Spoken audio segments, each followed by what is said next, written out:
ගත කරා. ඇයි දන්නවද? ඊළඟ මොහොතේ අපට හුස්ම ගන්න ජීවිතයක් තිබේවිද නොදන්නා නිසා.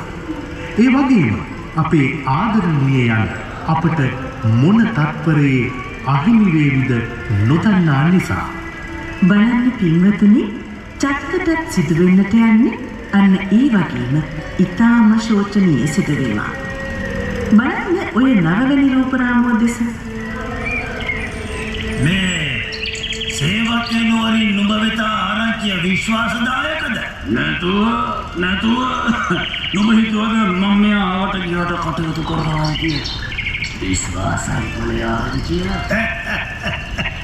ඔය කියන විදිහට ඔය තරුණයා පැමිණෙන්න ඕනේ මේ අඩිපාර හරහා. කාවණු 2000 සෑහෙන කාලෙකින් අපට මේ වැඩි විශාල හොරකමක් කිරීමට ලැබෙන්නේ. අපි හැමදාම කොල්ල කන්නේ ආලපාල ගම්වල දුප්පතුන් ගෙන්නේ. උන් ළඟ තවද්ද බං හරි හමම් මුදලක් තිබුණේ. ආවනුවයි නැත්තම් දෙකයි. අර එන්නේ ඔහු වෙන්න ඕන. Cinta akan bahagia. Goniaknya di depan hari itu Papua Merah di dalam di mana Amita.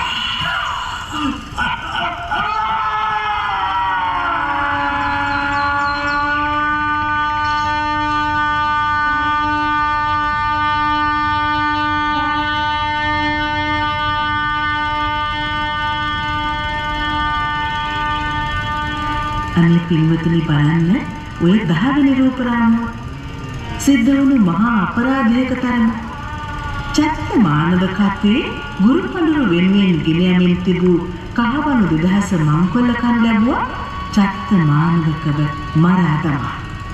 ගුරුවරයා පුදුණු පිණිස ගුරු පඬුරු ගෙන යමින් සිටි වටිනා තරුණ ජීවිතයක් එසේ නැති වී ගියා.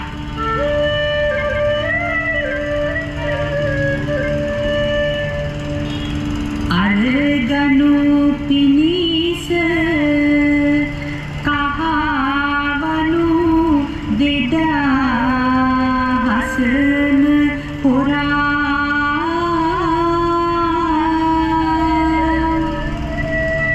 අසරණ තරුණයෙක් දැමුවා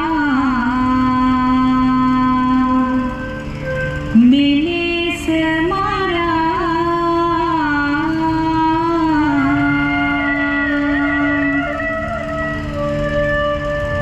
එකොළොස් වැන්න රූපය දැන්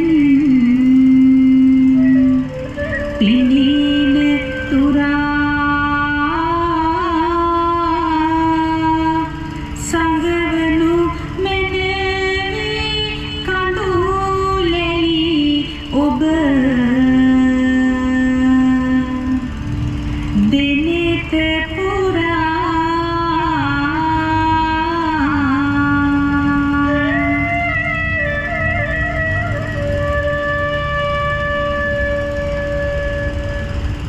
එකොළොස්වෙනි රූපරාමුව අපට පෙන්වා දෙන්නේ සුරුන්ගේ විෂහීය වැඩි චත්තමානවක මැරී සිටින ආකාරය.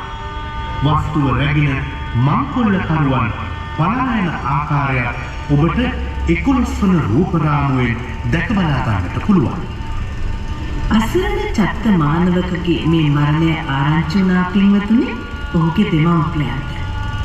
තමන්ගේ එකම පුතා කාලයකට කලින් ගුරු ගෙදරට ගොස් දක්ෂ ලෙස ශිල්ප හදාරා නිමකොට යන නිවසට ආපු දරුවා. තමන්ගේ ගුරුවරයාට ඉතා භක්තියෙන් සලකා එතුමා වෙනුවෙන් ගුරු පඬුරු රැගෙන පිටව ගිය කීකරු ශිෂ්‍යයා. තමන්ගේ පරම්පරාවටම ආලෝකයක් වෙන්න හිටපු කටවසම් මිලන්දාරියා. මහා වනයක් මෙද්දි මරා දාලා. දෙමෝපියන් කොහොමද ඉතින් ඉවසන්නේ? චත්ත මානවක මරා දමා ඇති තැනට ඇවිත් දෙමව්පියන් හඬා වැළපෙනවා.